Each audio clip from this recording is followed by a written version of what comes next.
We have spent years blaming cars for polluting our cities, and rightly so. They clog our roads, guzzle fuel, and release carbon dioxide every time the engine runs. But what if I told you that another, quieter machine sitting right inside our homes and offices is now polluting just as much? I'm talking about air conditioners. According to a study by the Initiative for Forest and Environment, which is iForest, air conditioners in India are now responsible for 156 million tons of carbon dioxide equivalent emissions every year. That's roughly equal to the total emissions from all passenger cars in the country.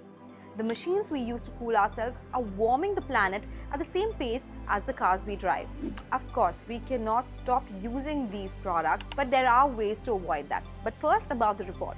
The iForest report also finds that about 1/3 of these emissions, nearly 52 million tons of CO2 equivalents, come not from power use but from refrigerant leaks. These refrigerants, known as hydrofluorocarbons, are invisible gases that can be 1,000 to 3,000 times more powerful than CO2 when it comes to trapping heat in the atmosphere. This is as per US EPA. They leak during servicing, transport, or even when AC units are thrown away. And because most of India's electricity still comes from coal, the emissions from running ACs are doubly damaged. Here's the worrying part. The same study projects that by 2035, India's cooling emissions will more than double to 329 million tons of CO2 equivalent as rising incomes, urbanization, and hotter summers push AC demand through the roof. And this isn't just the India story, right? The International Energy Agency says space cooling now uses nearly 20% of all electricity in buildings worldwide, and that in 2022 alone, cooling systems emitted over 1 billion tons of CO2 purely from the power needed to run them. That's equivalent to the entire annual emissions of Japan.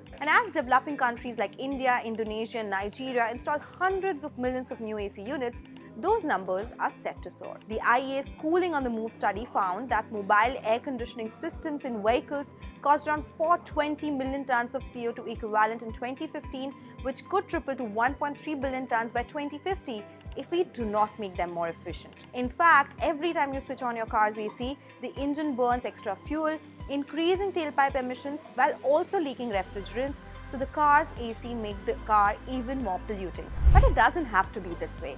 The same IEA UNEP report estimates that switching to energy-efficient cooling technologies, low GWP refrigerants, and better building design could avoid 210 to 460 gigatons of CO2 emissions by 2050. That's roughly 8 years worth of today's total global emissions just by cooling smarter. Even simple actions can make a big difference. Setting your ACs at 25 to 26 degrees instead of 18 degrees Celsius can reduce energy use by 15 to 20%. Regular maintenance reduces refrigerant leaks, and choosing inverter or 5-star rated models can slash electricity emissions as well. So this is something we can do daily to avoid so many emissions coming in from our air conditioners.